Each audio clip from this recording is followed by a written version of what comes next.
Hola, ¿cómo están? Tengan todos y todas muy, pero muy buenos días. Soy Diego Pietrafesa y estamos adelantando las noticias. Noticias que no nos dan respiro, noticias que nos hacen pensar un panorama político como si el tiempo transcurrido desde la asunción del nuevo presidente a hoy hubieran sido 20 meses, no 2 ni 3. Y sin embargo, es tanta la dinámica, es tanto el movimiento, y por qué no decirlo, tanta la confrontación, que nos quedamos sin tiempo para pensar una cosa, para imaginar un escenario, que enseguida debemos imaginar otro. ¿Es la realidad la que nos empuja o es que a lo mejor nos están corriendo la cancha para que no querramos ver lo que viene? De todo esto vamos a estar hablando. ¿Cuándo? Ahora, en un ratito nomás, después de compartir con nosotros nuestros anunciantes, empieza el programa. En Vicente López la seguridad siempre fue una prioridad. Tenemos más de 2.000 cámaras funcionando y sumamos más patrullas en las calles. Porque cuando de seguridad se trata, no tenemos excusas. Trabajamos para mejorar ayer, hoy y siempre. Vivamos Vicente López.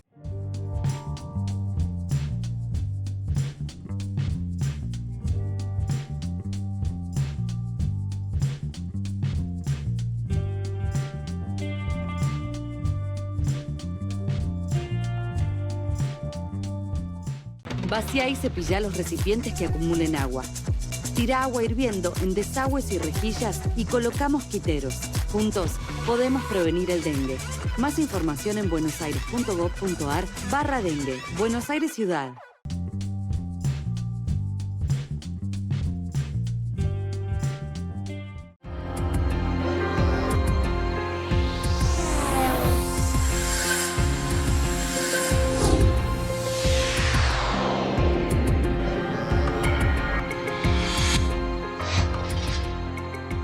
Y pasan los días, pasan las semanas, como decíamos en la introducción, y en la apertura se trata de encontrar un poco de luz en la niebla. Ustedes dirán, Diego, te escucho decir siempre lo mismo. Bueno, el problema no soy yo, el problema es la niebla. Yo trato de soplar, y si se trata de soplar para que la cosa escampe, qué bueno hacerlo en la mañana de hoy con Gustavo Marangoni. Hola Gustavo, gracias por tu tiempo. Hola, Diego, Walter, buen día, gracias a ustedes por la comunicación. Y el que sopla, al menos para que Cavani le empuje, entre otras cosas, es el querido Walter Brown, jefe de redacción del ¿Cómo le Cronista? va, estimado? Veremos eso. Lo hablaremos la semana próxima, porque hasta el momento no le alcanzan con los soplidos, pero bueno. No solo alcanzan los soplidos, Walter, la plata tampoco, y ahora sí entrando en un clima que amerita la época. Gustavo, lo de siempre, un pantallazo general. Hablamos creo que con vos hace 15, 20 días y francamente, repasando antes de venir para acá, esa charla, parece que han pasado 20 años de la última vez que hablamos. Sí, se acelera todo, pero fundamentalmente se acelera el conflicto, ¿no? Evidentemente el presidente en ese sentido no ha cambiado la dinámica de cuando era diputado o cuando era panelista. El tema es el conflicto, el tema es acelerarlo permanentemente, multiplicarlo, y esto evidentemente en parte genera rechazo, pero también genera desconcierto, porque en la política tal como la veníamos presenciando hasta ahora, cuando alguien manifestaba una posición de dureza, uno como analista sospechaba que lo hacía para que en una futura negociación el punto de equilibrio estuviese más cerca de la posición que uno quiere defender. Pero acá parece que no hay una búsqueda de un punto de equilibrio, que hay una suerte de redoblar la apuesta todo el tiempo, quizás en la plena conciencia de una debilidad manifiesta muy grande, por lo que se dice siempre, la cantidad de diputados, senadores y todo ello. Ahora, esta estrategia combinada con una política económica que, como todos sabemos, ha liberado los precios, ha generado una fuerte devaluación y que propone para los próximos meses una seguidilla de aumentos, bueno, genera una doble pregunta. ¿Cuál va a ser la paciencia de la sociedad civil respecto de todas estas medidas?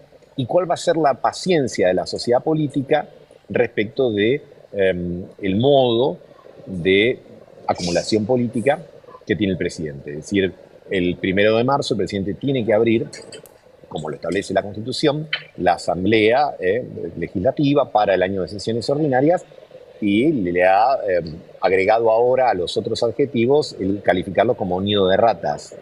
Bueno, la pregunta es, ¿qué dirán aquellos o qué harán aquellos que son los que reciben, los destinatarios de este tipo de mensajes? Entonces, en esas incertidumbres nos estamos manejando. Hay algunos sectores que, por supuesto, están satisfechos con las medidas que se dan en el plano fiscal, pero la pregunta es si aún la estrategia fiscal, que sobre la base de la licuación y sobre la base de un ajuste que en realidad está casi marcado por pisar las partidas presupuestarias, se puede sostener de manera consistente en el tiempo. Sí, antes de pasar a Walter, esa licuación es ni más ni menos que la plata que nos falta a nosotros, ¿no? Porque parece que fue una licuadora mágica, pero en esa licuadora lo que primero desaparece, Walter, es la nuestra, como les gusta decir. Bueno, y sobre todo la de los jubilados, ¿no? Antes que nadie. Sí. Uno de cada 3 pesos que se ahorraron en enero para conseguir el superávit financiero provinieron de lo que es la licuación de las jubilaciones por la inflación. Y me pregunto, Gustavo, si estas formas de Javier Milei de confrontar con el Congreso, que le pueden generar un rédito dentro de su núcleo de seguidores, ¿cómo se traslada hacia el resto de la sociedad, que quizás no forma parte de ese núcleo duro que lo votó en primera vuelta y por ahí sí le dio el voto en la segunda porque no confiaba en la otra opción? ¿Qué pasará en adelante si está sufriendo estas condiciones de retracción de los ingresos como la que padecen los jubilados y los asalariados, ¿no? Hay un sector de la población que parece estar satisfecho con el hecho de pensar que mientras no lleguen las soluciones, al menos llegan los culpables. Es decir, que siente bastante empatía con ese mensaje del presidente donde señala que los políticos. Y como evidentemente no faltan razones para estar descontento con el accionar de las últimas administraciones, hay un porcentaje de la población, hay distintas encuestas, pero no importa, no juguemos, que no es menor, que entiende o que se regocija con el escarnio al que el presidente somete a la dirigencia política. Ahora, cuando uno va corriendo, hablaban de la neblina, ¿no? De la niebla que no dejaba ver al comienzo del programa, cuando uno va despejando eso, quedan definiciones que nos tienen que hacer, por lo menos yo, reflexionar. Días atrás, el presidente tuvo una pelea muy comentada con la actriz, la cantante. Pero en la misma entrevista, el presidente dijo algo que a mi criterio merece un detenimiento, que a lo mejor no lo tuvo. Él dijo que era una fatal arrogancia pensar que el Estado se puede administrar de manera eficiente. Bueno, dicho por un panelista de televisión no sería tan grave. Dicho por el presidente de la República de cualquier país, es decir, dicho por la cabeza política y jurídica del Estado y de la administración pública, la pregunta es ¿qué queda?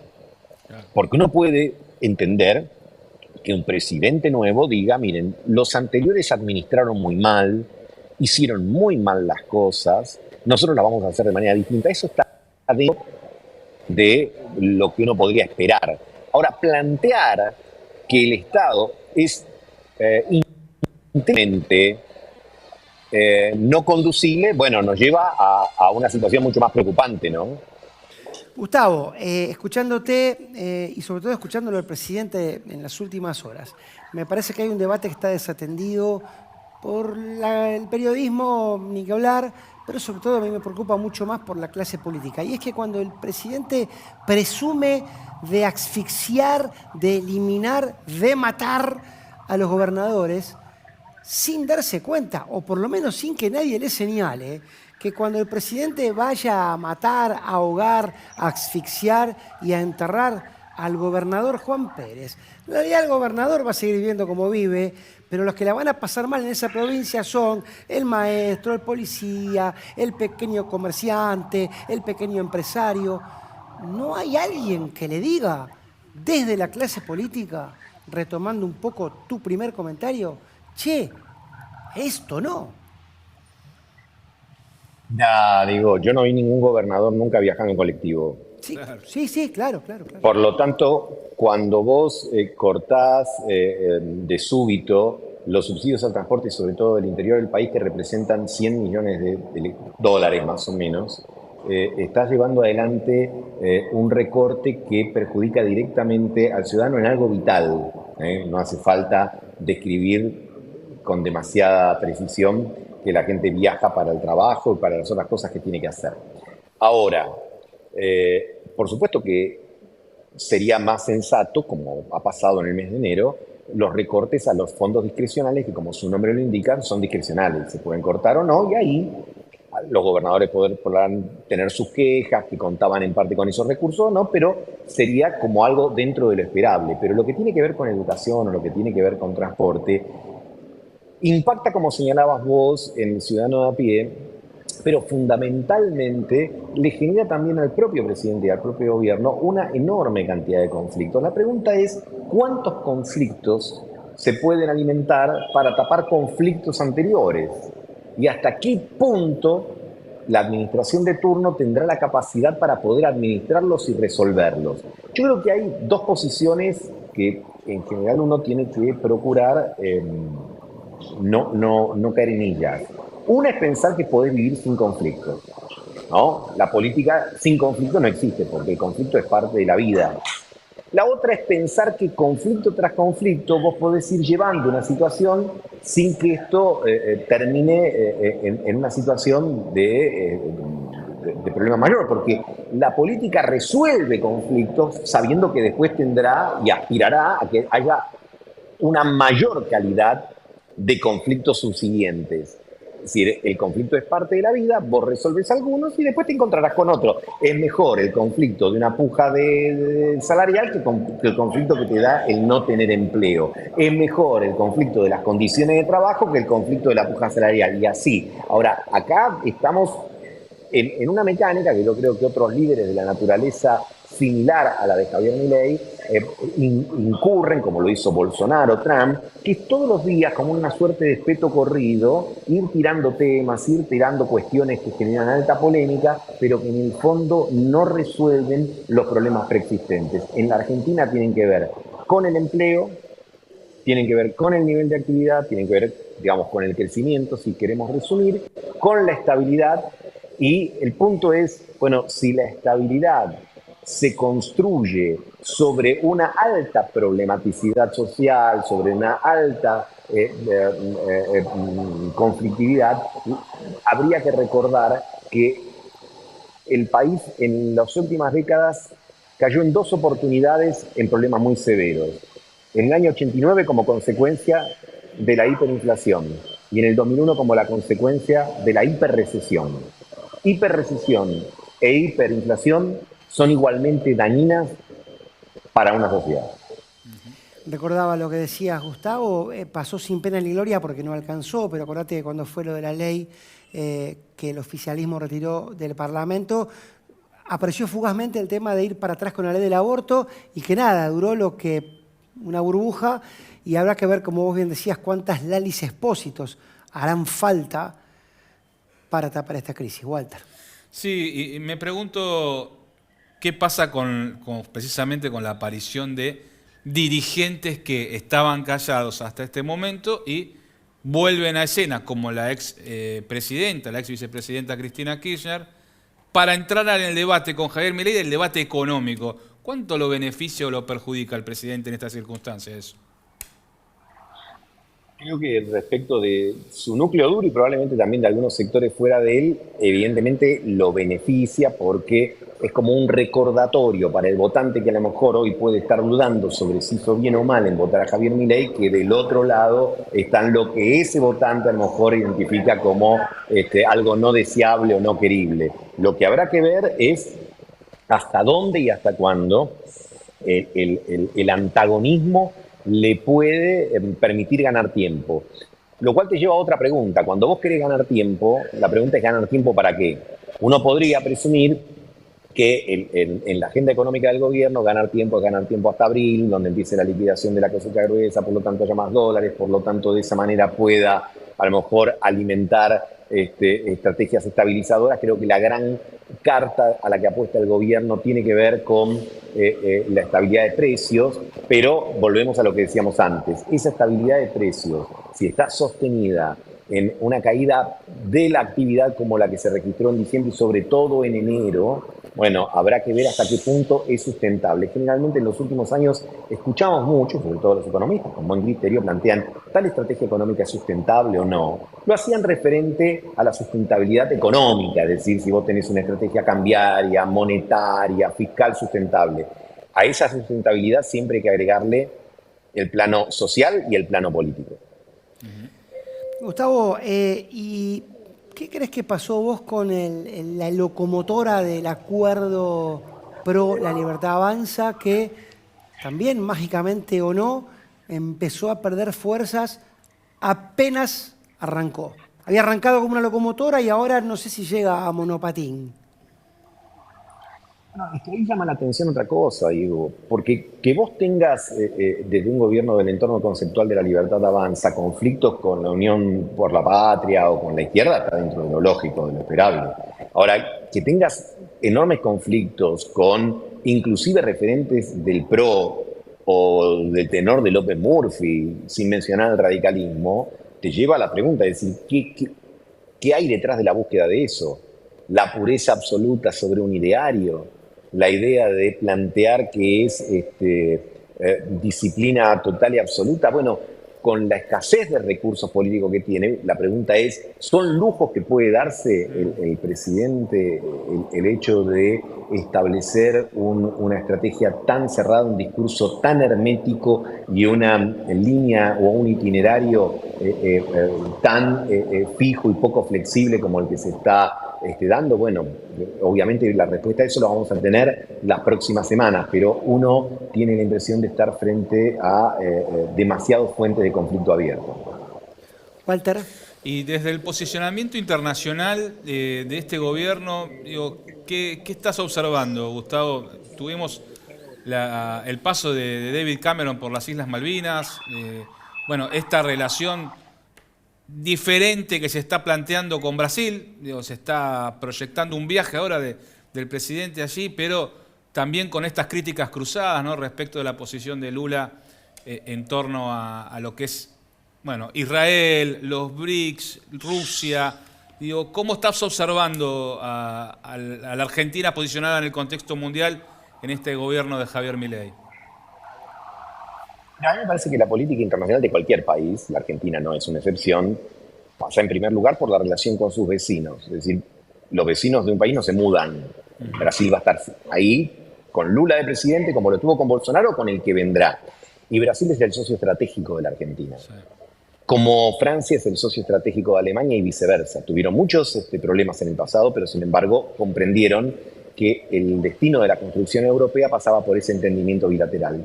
El destino de la integración sudamericana pasa por el entendimiento entre Argentina y Brasil. Esto va más allá del partido al que pertenezcan los presidentes. Entonces, tener una política que nos aleje de Brasil, que es uno de nuestros principales destinos de exportación, es un tema. En segundo lugar, China. China es, en el siglo XXI, para la Argentina, lo que de alguna manera hacia fines del siglo XIX, principios del siglo XX, lo era Inglaterra. Es el gran comprador, hoy diríamos, de proteínas, en este mundo que tiene las proteínas como uno de sus negocios principales. Asia, y fundamentalmente China y la India, son los grandes consumidores de proteínas, y lo van a seguir siendo, de proteínas vegetales y animales. Bueno, es otro país con el que no podríamos tener conflicto. Respecto a Estados Unidos, el gobierno tiene una clara política de alineamiento. Uno podría decir que en lo que refiere a las prioridades hemisféricas está bien, pero me parece que en este triángulo de Brasil, de China y de Estados Unidos es donde el gobierno tendría que moverse tratando de establecer la forma más armónica posible, porque sabemos que ese triángulo no es precisamente un triángulo de lados iguales y que siempre tiene tensiones y conflictos entre sí, pero naturalmente hay que encontrar la forma, porque con los tres tenemos que llegar a algún tipo de entendimiento. Retomando la pregunta de Walter, el primer ministro británico pisando Malvinas, ¿no? Lo decimos acá porque si uno ve los diarios no se encuentra mucho con esta noticia, que en otro escenario y en otro momento hubiera resultado, lógicamente, un escándalo de magnitud y que, sin embargo, para este gobierno pareciera, digamos, soslayarse, ¿no? También otra muestra de lo que estamos y de los pibes de Malvinas que tal vez olvidaré, porque jamás olvidaré, ya lo corremos. Quería la última por mi parte, y le voy a dejar la última a Walter. Gustavo, volviendo a la clase política, ¿crees vos que están apareciendo liderazgos que puedan intranquilizar a Milei? Esto me hace acordar al fútbol, viste que siempre dicen los técnicos que si tengo uno en el banco que apura el 9 se pone en la pila. Si no tengo ningún 9 en el banco, el 9 se dedica a tomar cerveza y a hacer de las suyas. Bueno, ¿tiene a Milei alguien en el banco que le haga susto en este momento? Yo eso no lo veo, pero me parece que va a tener que estar muy atento a la popular y a la platea. No sé si desde el banco es de donde van a surgir las preocupaciones. Probablemente sean desde la calle, tenga que ver con cuestiones tan domésticas y cotidianas como el tema del transporte, como los pagos de las facturas habituales y probablemente, como ha sucedido en el pasado en Chile, los movimientos de protesta muchas veces se dan primero y después se encuentran el liderazgo. No es que están esperando el liderazgo para poder llevar a dar al lugar sus inconformidades o oposiciones. Con los dirigentes a la cabeza, o ya sabemos. Walter. Sí, algo así. ¿Cómo imaginás el transcurrir de este tiempo hasta las elecciones del año próximo, que es lo que hoy Javier Milei menciona como un horizonte para modificar la relación en el Congreso? ¿Cómo lo imaginás gobernando? ¿Endureciendo cada vez más su posición o en algún momento recuperando alguna especie de diálogo con los sectores más cercanos, si se quiere, al gobierno? Créeme, Walter, que ni aún apelando a mi máxima capacidad de imaginación, que tampoco es tanta, puedo pensar la Argentina de acá a las elecciones del año que viene. Me parece que estamos en un horizonte que se mide en cuanto a semanas o meses. ¿Por qué? Porque en el mismo tránsito de una jornada nos encontramos con 2 o 3 frentes nuevos, con noticias que involucran al mundo gremial, empresarial, social, el ámbito público, conflictos con los gobernadores. Así que me parece que una de las características que tienen las crisis cuando se espiralizan es que los tiempos se reducen. Así que de acá al año que viene todavía falta una eternidad.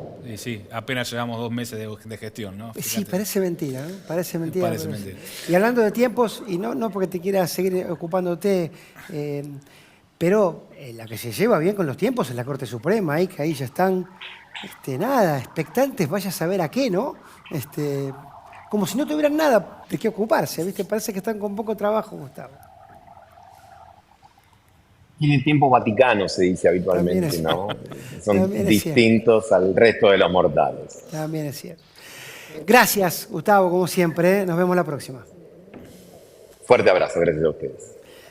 Tiempos vaticanos, se me ocurre que a veces hay algunos que no tienen perdón de Dios, pero bueno.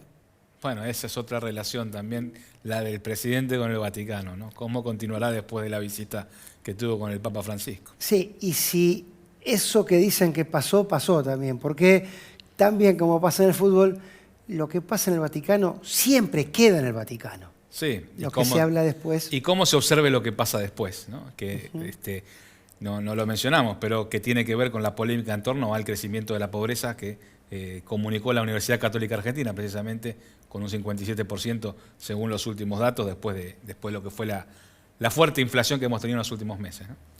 Gracias, Walter. A vos. Gracias a ustedes, como cada semana. Nos volvemos a encontrar, si Dios quiere, en 7 días. En Vicente López, la seguridad siempre fue una prioridad. Tenemos más de 2.000 cámaras funcionando y sumamos más patrullas en las calles. Porque cuando de seguridad se trata, no tenemos excusas. Trabajamos para mejorar ayer, hoy y siempre. Vivamos Vicente López.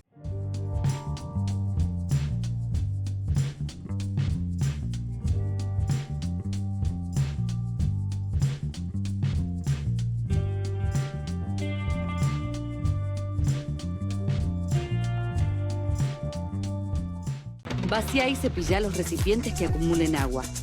Tira agua hirviendo en desagües y rejillas y coloca mosquiteros. Juntos podemos prevenir el dengue. Más información en buenosaires.gov.ar/dengue. Buenos Aires Ciudad.